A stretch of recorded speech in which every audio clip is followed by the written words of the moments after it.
I spent 20 days traveling in Turkey, and I bet you know Turkey not as a country of high mountains, really unusual natural attractions, stunning sea, countless number of cats, very fat dogs, and weird geographical names, but as a place in which a 5-star hotel awaits you around every turn. But today we'll look at Turkey from the other side. We will see the brightest towns of Southwest, walk along their streets, see many awesome landscapes, find out how sea turtles are taken care of here, and of course much more. And let's start from Antalya, where I landed and spent 5 months already. During this time I got used to many Turkish oddities. For example, I stopped waking up at 5 AM from the call to prayer in the mosque and acquired partial immunity to the sad look of street-hungry cats. I'm also used to the fact that there is a giant waterfall right in the city, and I even got hooked to the local drink, ayran. Meanwhile, Antalya is an interesting, modern and not a small city.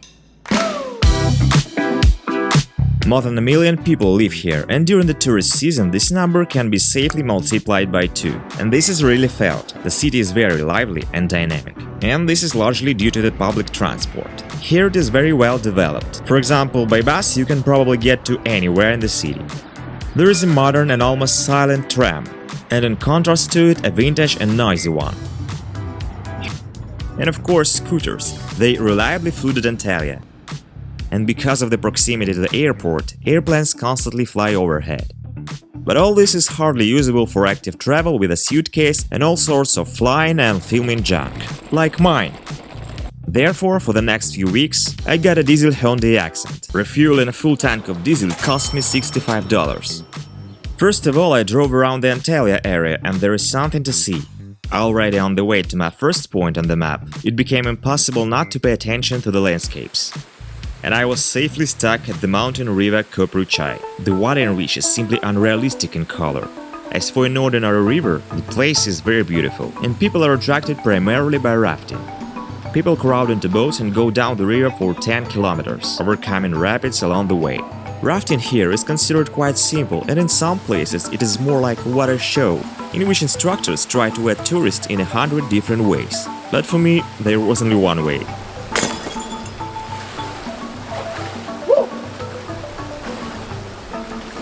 As soon as I turned off the main road, it became impossible to stop stopping. There is beauty on every corner. Now this blue river, then these rafters. Local Turks drive by in cars and wave at me.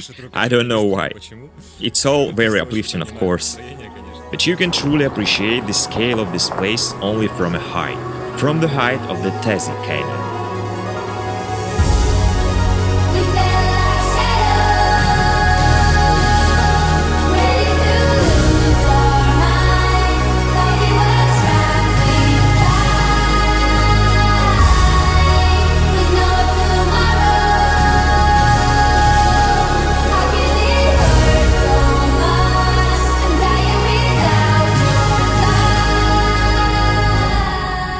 The height of the size of the canyon reaches several hundred meters, and in some places they are almost sheer walls. And below flows the same river, Köprüçay. But you're unlikely to succeed in rafting in the canyon itself. The mouth of the river is strewn with rocks, and in some places the water even goes underground. That night I saved in a hotel and pitched a tent nearby. Tazi Canyon is a super popular place even among local tourists. They are brought directly by buses. But it's really worth seeing. If you're here, you'll understand why it's so popular.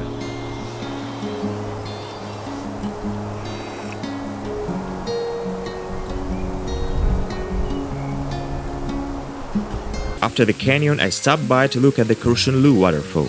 And to be honest, never stopped going nuts from how many beautiful places there are in Antalya region.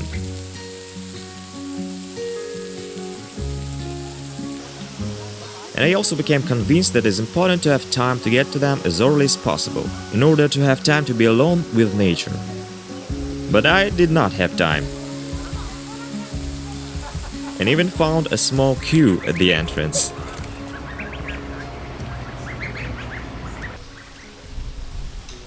But let's go back to Antalya.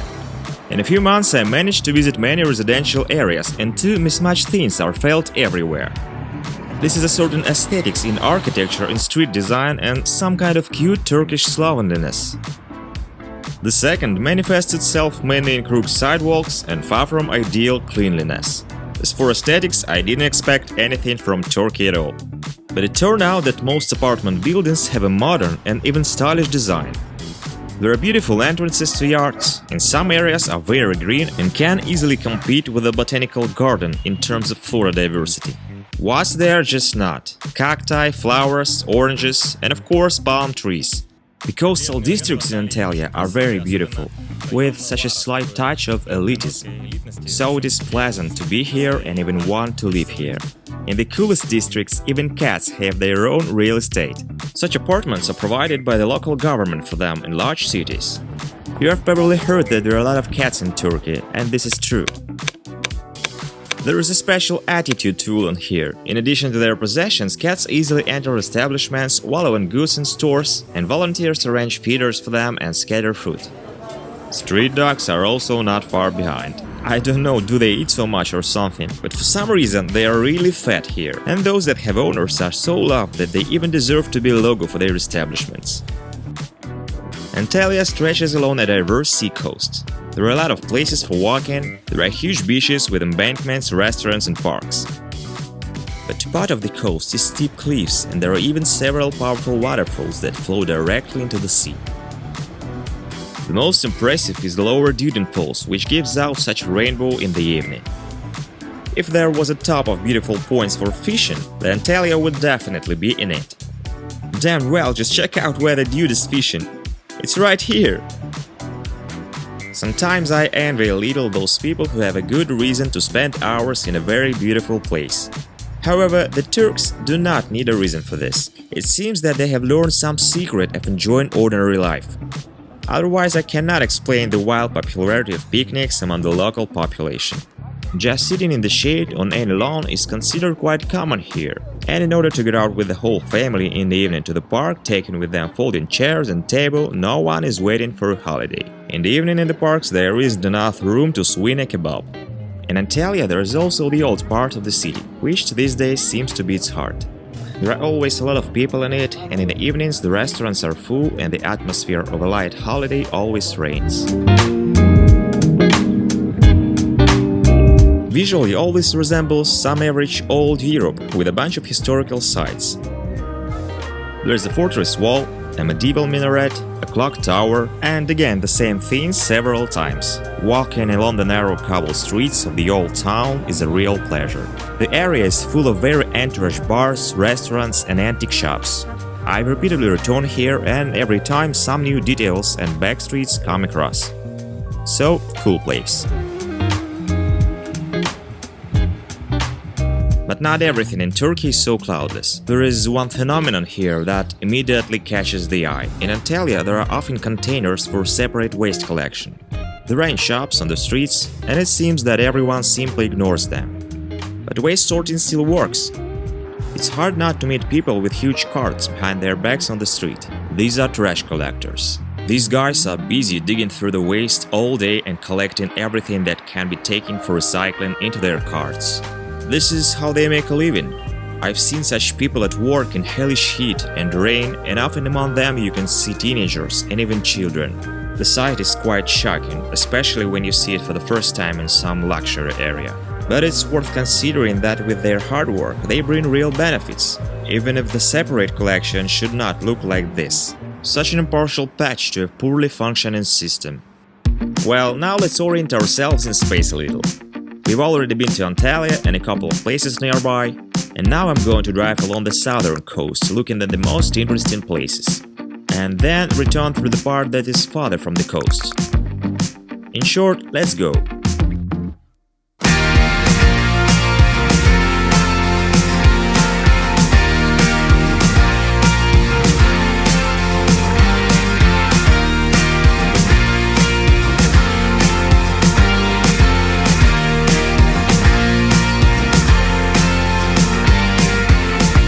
The Turkish riviera may not be the best place to get to know non-tourist Turkey, but there are a lot of interesting things concentrated here. Many cozy towns are scattered along the coast. For example, Kash is one of the southernmost in Turkey. In addition to the sea, it is known for its atmospheric streets. In summer, they're simply buried in flowers, and atmospheric cafes and bars hide in the side streets. And the fact that the streets are buried in flowers is not an exaggeration at all.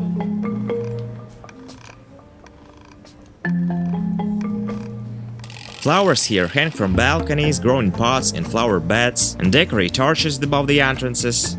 For the sake of this atmosphere of a flourishing summer city, tourists come here. But only a few thousand locals live in Kash, and by the number of establishments one gets the impression that all these people are either hotel owners or restaurateurs. As you understand, the town is quite tiny and everything interesting here can be easily explored on foot. There is also a small bay, a marina, and a not-so-aesthetic embankment. But the main thing is the environment. The city offers excellent views of the mountains and islands. One of them is Greek. This one, and it's only a couple of kilometers away. Just in case, I took a walk to the Turkish peninsula. It is all built up with elite real estate, and it is noteworthy that most of the houses are made of natural colors of stone and tiles. Against the backdrop of seascapes, it looks really organic. For all its charm, Kash seemed too touristy to me. As a result, I went the local trails to look for new views.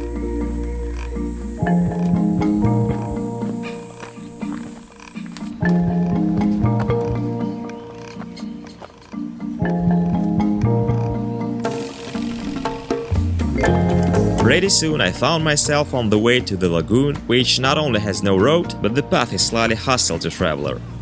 Just what I like.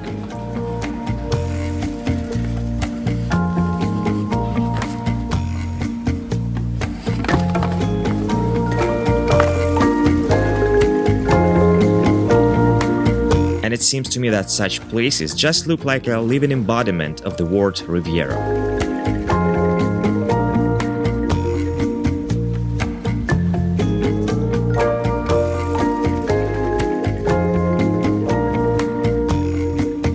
The water in this place is really so beautiful, without any color correction of the video. Some lagoons, like this one, can only be reached by boat, while or like me, through the wilds. But most of the beaches in the area are much more accessible, but no less beautiful. I've probably ridden along all of them and swam in a good half. Basically, these are very small, cozy lagoons. Some are very well equipped, but the coolest beach here is Kaputas Beach.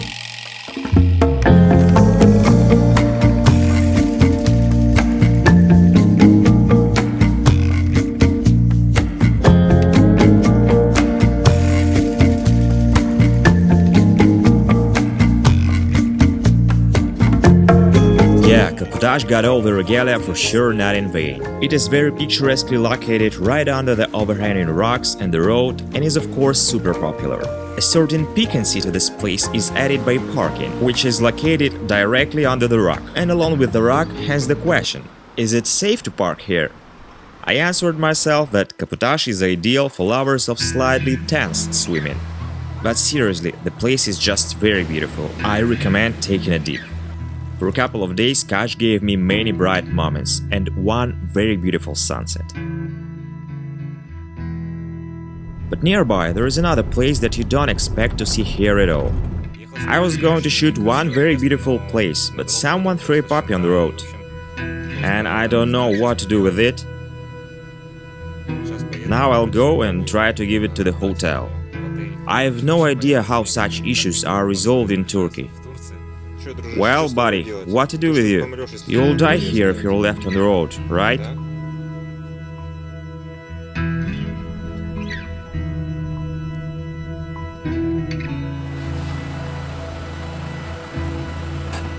I just can't believe this situation was resolved like this. I just asked the person next to the hotel if he knows anyone who needs a dog and what can be done in Turkey in such a situation. And he agreed to take this puppy home. He promised to feed him and possibly give him to someone. I hope he doesn't throw it out on the road again, but I think he was being honest. This is really cool. 40 kilometers from Kash, there is another beach, Patara. And this is not only a beach, but also a real desert with dunes.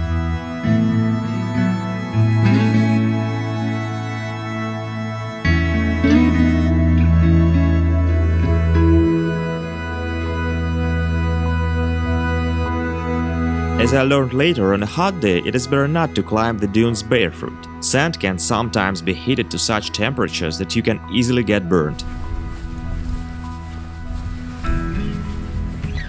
The length of the beach is about 10 kilometers, and here you can really be alone with the sea.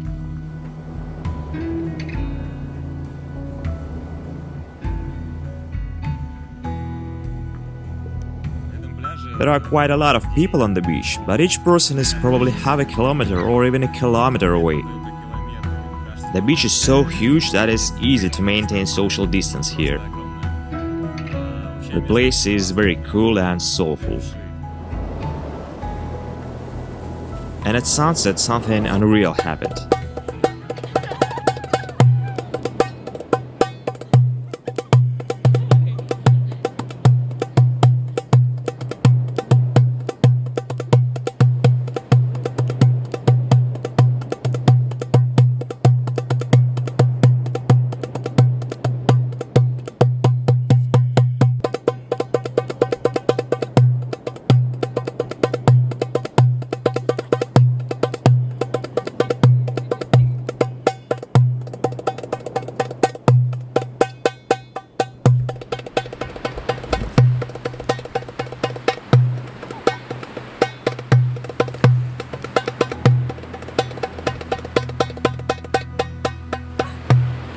The guys who were lying nearby on the sand suddenly broke into some kind of unreal jam. The guy took out a drum, began to play, the girls danced. That was something. In the middle of a giant deserted beach, where is nobody, such a jam. Really cool. Looking at these guys, I thought that I myself didn't know how to live and feel the moment at all. How cool it is to be able to enjoy the sea, sand and sunset like a child.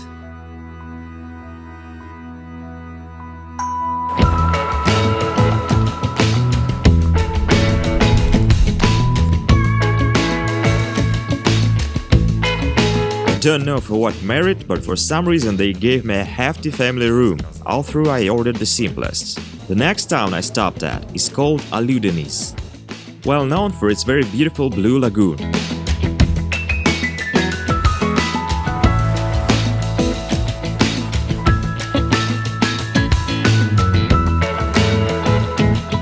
The sandy spit of the lagoon is densely studded with bars and restaurants, and when viewed from below does not represent anything special. However, observing this place from the ground here seems to be considered a sign of bad taste. How else to explain dozens of paragliders in the sky? While actually everything is simple. There is such a mountain here called Babadak, and it's considered one of the best points in the world for this business. The weather here is stable, and there are more than enough people who want to jump. Hotels regularly supply tourists from all over the coast. At the top there is all the infrastructure, a cable car, an observation deck, and of course a special platform for overclocking. You can start from almost 2000 meters. But the main thing is of course the view.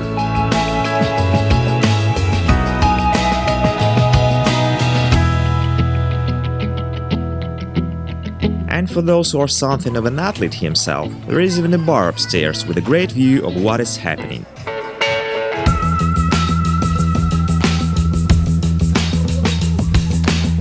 The Turks made a sacred party place from the top of the mountain. Most jumps are made in tandem, and the jumpers land right in the beach area. During the couple of days that I was to Oludeniz, probably about 200 people passed through this conveyor before my eyes, and the traffic density in the sky sometimes resembled a good traffic jam. And of course I caught a couple of dozen landings.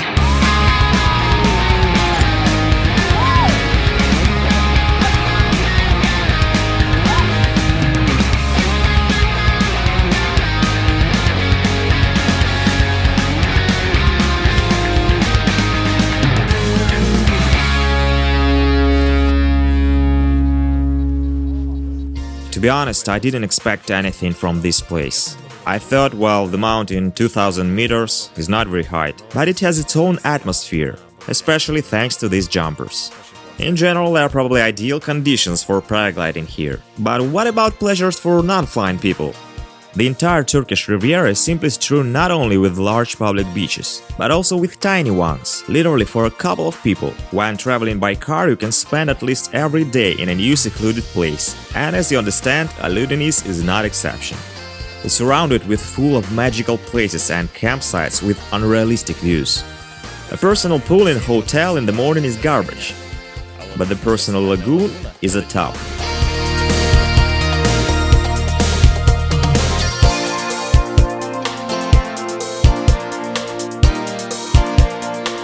No matter how hard I tried to climb everything, I didn't succeed. Once I even got lost, but I got to the coolest place. This is possibly the most extreme viewpoint I have ever been to.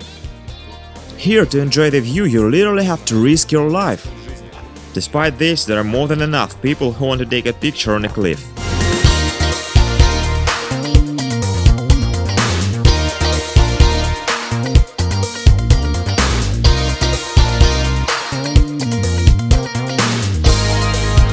All sources say that there's only one way to get to the Butterfly Valley – by boat.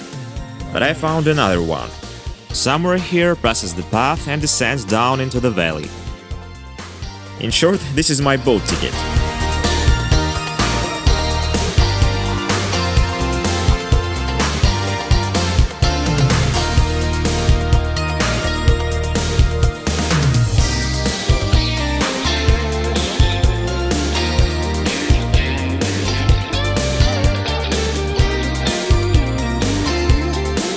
Butterfly Valley is a bay hidden between high cliffs, and despite its inaccessibility, it is quite inhabited. There is a campsite and even a restaurant here. As a result, a not very pleasant situation happened with this Butterfly Valley. Firstly, spending the night here in your tent costs $40 per person. I arrived here on the last boat specifically to spend the night, and this price was a surprise for me. In fact, I became a hostage of the situation. I can't go back and have to spend the night here for $40. So I had no choice but to fill this place for all the money. And this valley really has the atmosphere.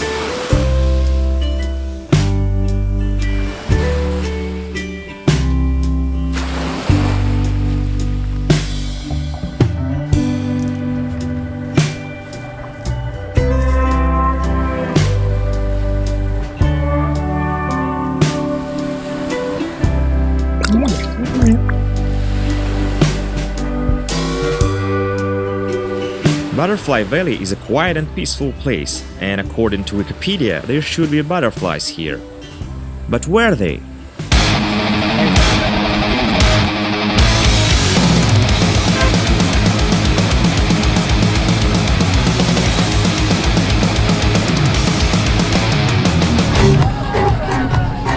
Next morning, the valley turned from a calm place into a fierce party, with pirate ships, photographers with parrots, and tourists. How do I understand these butterflies? From this situation, I went nuts, and on the first boat ran away to the city. And there I quickly jumped behind the wheel and drove to Dalyan. Dalyan is a tourist town in the south of Turkey. So, wait, it was about cash? Or about Oludeniz? Actually, such a description fits almost any town on the Turkish riviera. But Dalyan is truly unique in some ways, namely the place in which it's located. It's surrounded by a gigantic valley with a river overflow, several large lakes, and a sandy spit, and all this is surrounded by mountains. This town is lost in the heart of a very diverse nature, and the very picturesque Aryan tombs carved right into the rock hand over the city. Today they are 2000 years old, and they remain from the ancient city Kaunos. Each tomb looks like the front of a temple. They were created for the local aristocracy, who clearly knew a lot about funerals. The remains of ancient states made me along the entire coast, but this place really impressed me. Dalyan is located right by the river, and there is a very cool transport across it. A tiny ferry runs back and forth all day long and transports everyone who wish it. The trip takes only a couple of minutes and is more like an attraction, and riding around the vicinity was quite entertaining. The roads here are picturesque and often lead past any beautiful nature. Well, it's also worth visiting Dalyan for a couple of cool lookouts.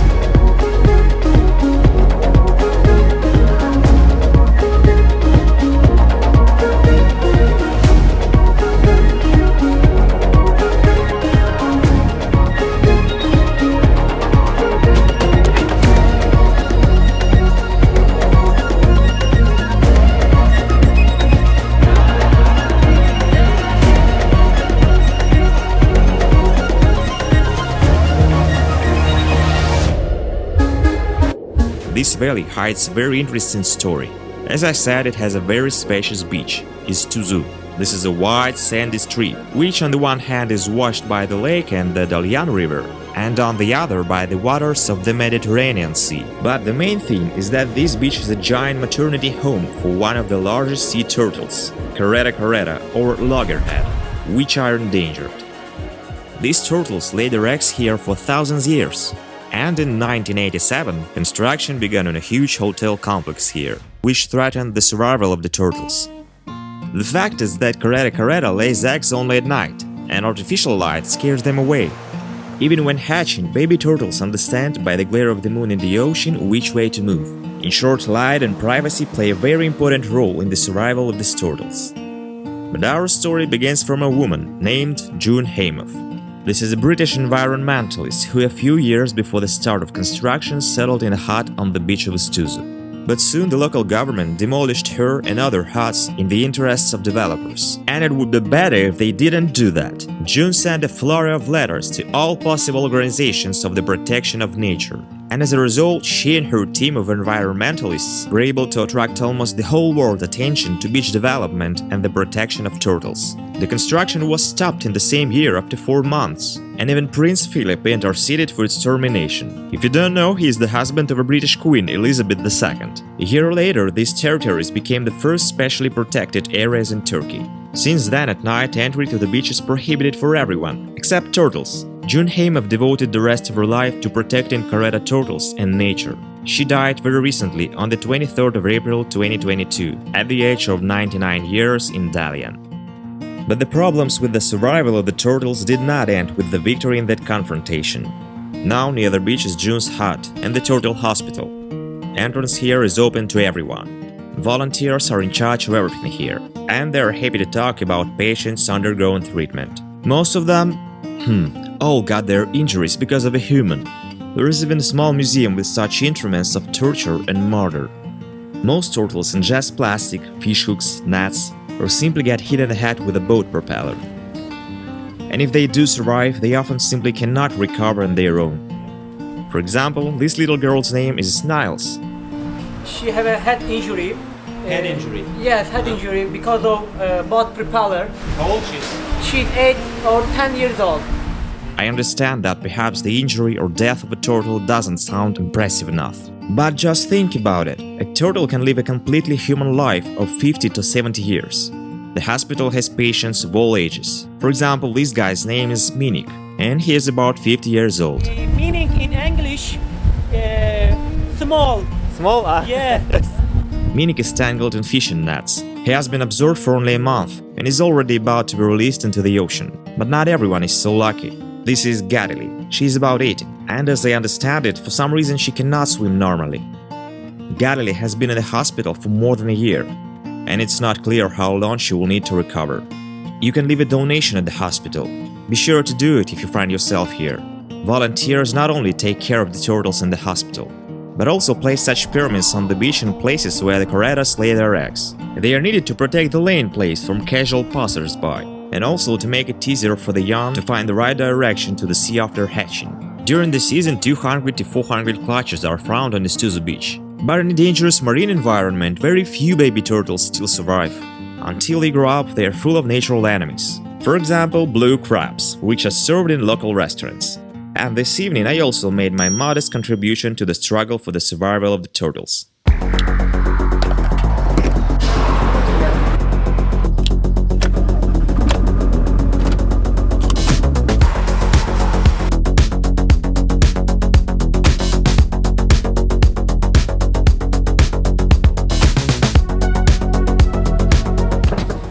Merhaba.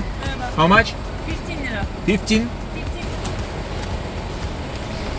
Teşekkürler. Most of the hotels in Turkey I rent for $20–25. But in Bodrum, for this money, I managed to rent a real shithole.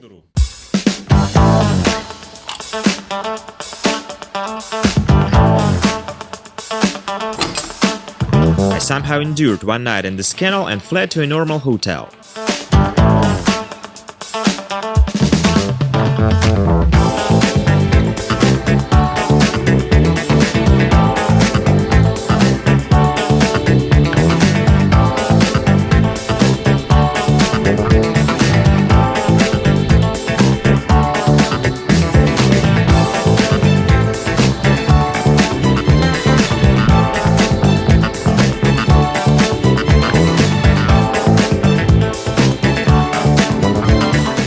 Bodrum. This town is very different from everything that can be seen in Turkey, mainly because of the white-blue influence of Greece. Its islands are within easy reach. All the buildings here and the neighboring towns are painted white, and this gives Bodrum a special charm and purity. The latter, by the way, is lacking in Turkey. The local government maintains the style of the city and has created strict rules that buildings can only be painted white and must not exceed 3 floors. And then the decoration should be used only natural colors and materials. Thanks to this, the city looks very authentic and blends perfectly with the local landscapes. In my heart, of course, I hope that Bodrum will be perfectly white-blue. But the miracle didn't happen. But it's all covered with these Turkish advertising signs, which of course spoils the feeling a little. But we must admit that it still has some kind of unique charm. And then there are strange python dolphins, a medieval fortress, an almost obligatory attribute of Turkish cities, and of course the chic Milta Marina.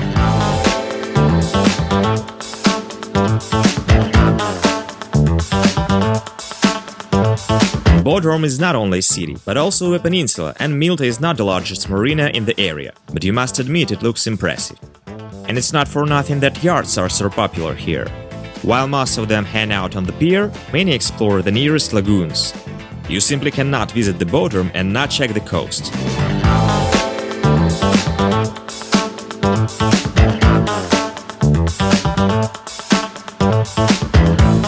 Along the coast there are a lot of heavenly lagoons with very beautiful clear water. Without the boat, for example, you can get here only on foot, but it's definitely worth it. The views are simply unreal, especially from the air. Bodrum, by the way, is considered a premium resort and is quite popular with the Turks themselves. This is clearly visible on the embankment and the main streets. Life is really in full swing here, and the evening promenade can easily turn into walking in the crowd. And this is not casual. Nevertheless, local streets are like a separate art form. Some of them really touch my heart.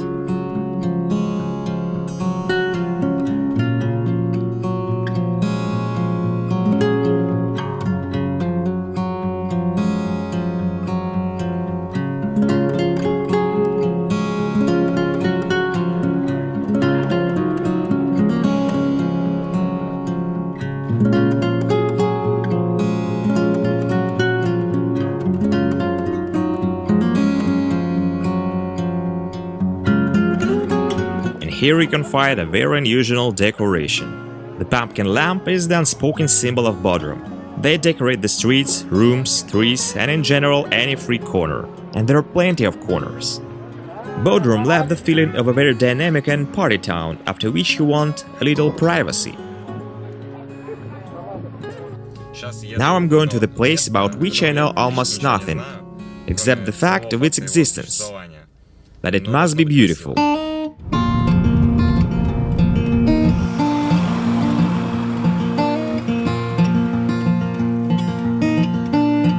To be honest, I didn't even expect there are so many mountains in Turkey, and there is one really unusual highland area of Latmos.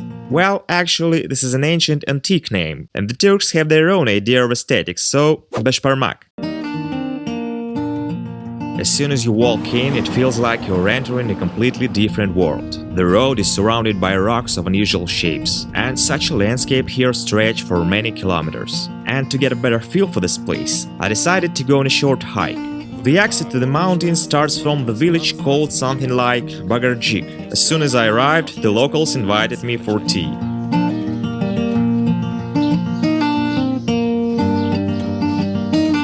The funny thing is that I don't understand a word of Turkish, and the owners apparently don't understand a word of English, but everyone knows the word chai.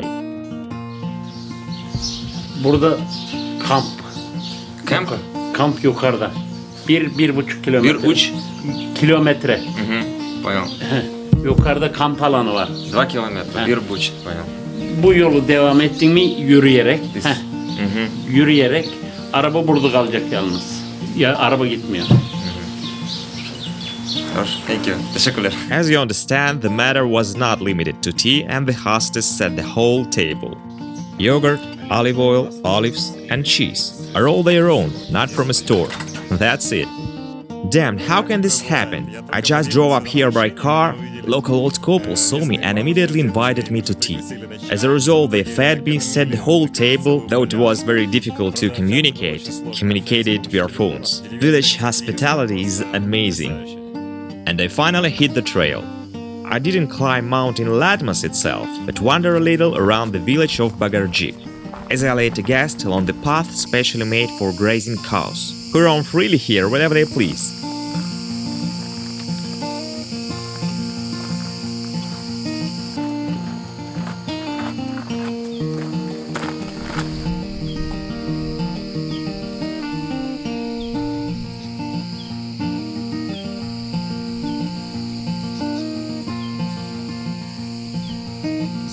Just look at the giant cones here. I've never seen such. I can't believe that there is such beauty in Turkey. This place is of course a complete break of a pattern.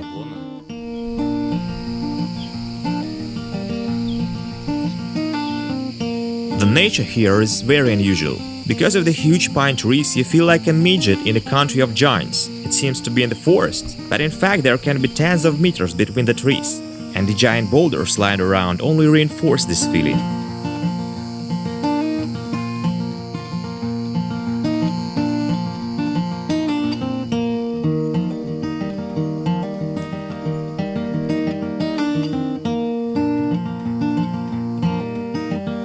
Now I'll try Turkish packaged food. This is what it looks like: beans with chicken. Well, I hope with chicken.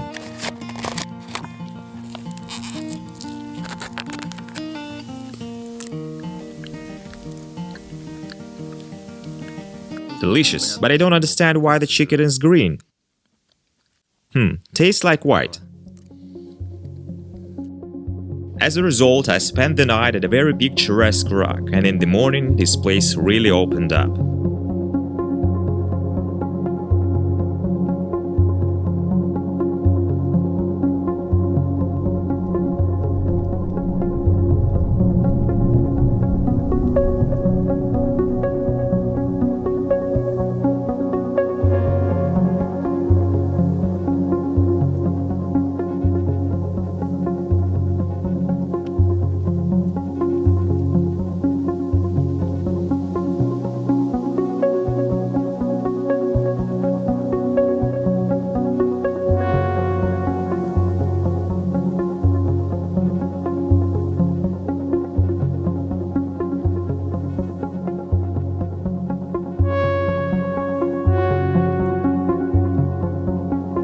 By the way, the rock is called, forgive me my Turkish, Cholren Asari.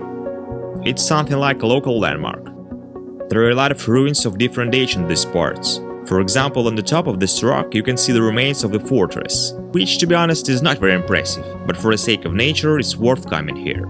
For those who love trekking, hiking, Latmos will fall into the heart. And if you want to look at the ancient ruins, then let's look at the coolest in Turkey. In the town of Seljuk, there is one of the 7 wonders of the ancient world, the Temple of Artemis.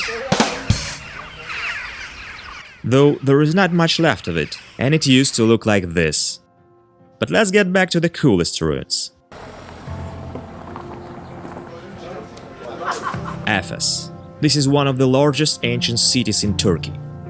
Its population here was about 200,000 people. But something here is really impressive. For example, the famous library of Celsus. dates back to the 2nd century AD, but in fact the city itself was founded as far back as the 10th century BC. And here you can really touch the past.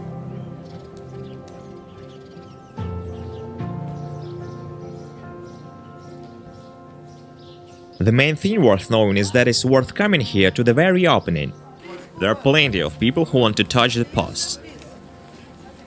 Like on Pamukkale travertines. This is one of the most famous locations in Turkey, and the posters and photos inviting you to the tour will show you something like this on Google requests.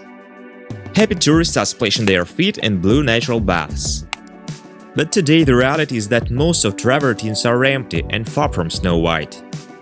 Yes, there are several artificial baths that are filled with water especially for tourists, but they are not so picturesque.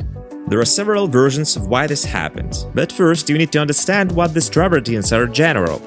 They are formed due to the specific composition of the water. In other words, there are limestone deposits that become hard over time. So the main resource for them is water.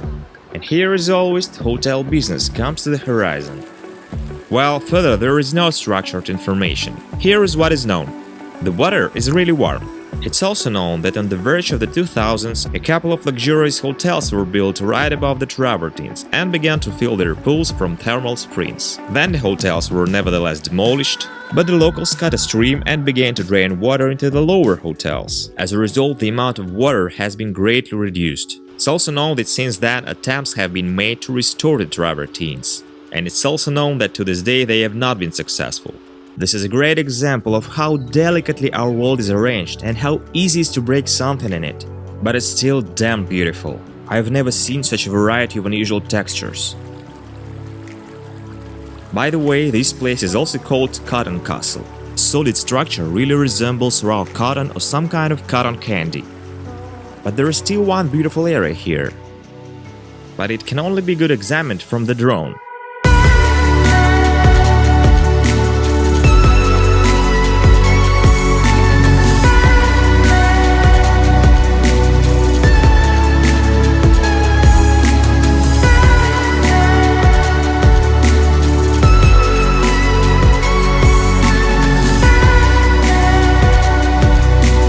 Despite the decline, travertines do not disappoint.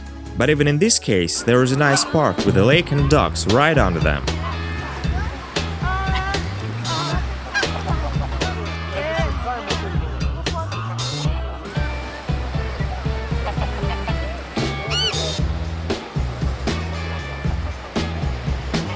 By the way, there is one unusual cave with thermal springs nearby. It's like Pamukkale but smaller and underground. In 15 minutes you can see travertines and an underground river and a small lake with some fantastic bottom.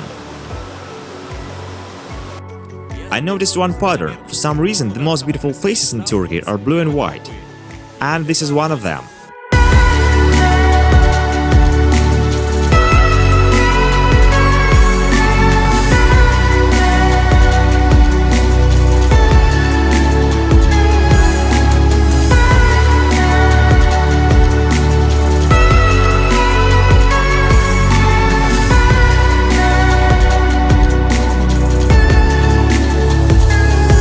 Lake Salda is another point on my way, and the only way to really see it is from the air.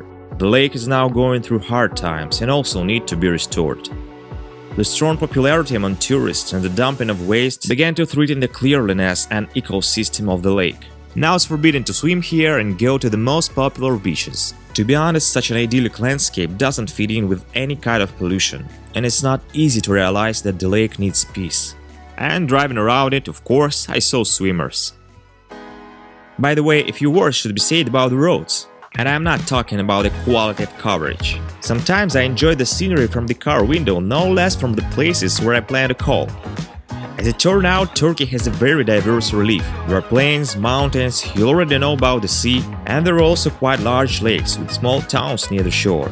And all this endlessly rushes past the window sometimes make you pick up your drop-in jar from the seat. And I went to one of those small towns.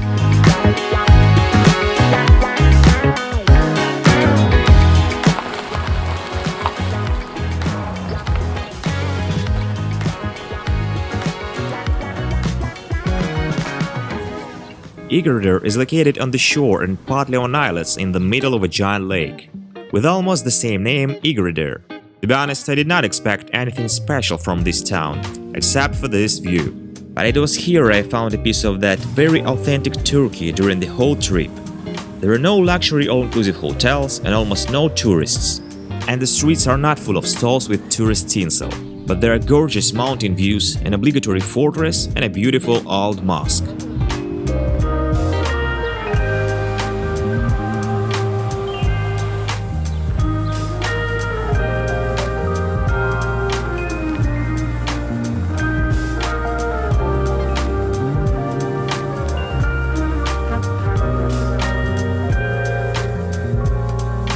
In here, very strange entertainments on the water are in demand. The first of them is riding on such a contraption tied to a boat. And the second one is the same, but without a contraption, but with very loud music for the taste of a boatman. And in general, the boat here is an important part of life. Lake, anyway. Today I spent the night in a hotel overlooking not only Lake Egirdir, but also the cemetery. A very unusual location, but the hotel is good.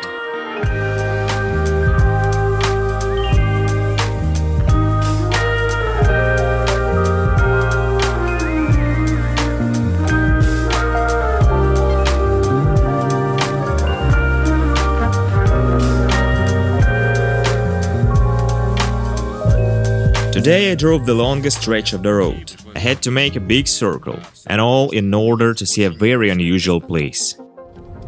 Let's be honest, what sights can be expected from Turkey? Well, the sea, various antiquities, an experienced traveler may think about mountains and lakes, but how do you like that?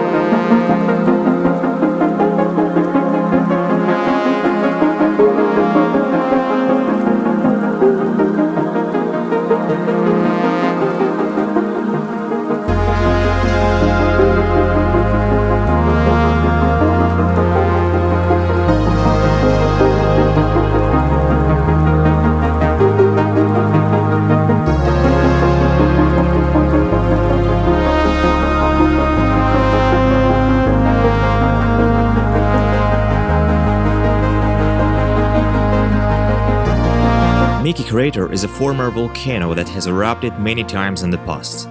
This is clearly visible from the black volcanic soil underfoot. But actually just 15 years ago it was known as Lake Meke, and around you could meet dozens species of birds. By the way, it was the waterfowl Meke or coot bird that shared its name with this place. And now you won't meet it here. The lake is almost completely dried up due to uncontrolled use of groundwater and climate change. And even the status of specially protected area couldn't save it. Now it is an impressive crater in the middle of the plain. Dalyan, Pamukkale and Meke. These places on my way are united by the sad fate of confrontation with man. And I also didn't say anything about the huge amount of plastic on the beaches and in general about the fact that there's quite a lot of garbage in Turkey where you don't expect to see it. I didn't plan to pay attention to the environmental agenda in this video, but all this is directly evident, especially in such wild places.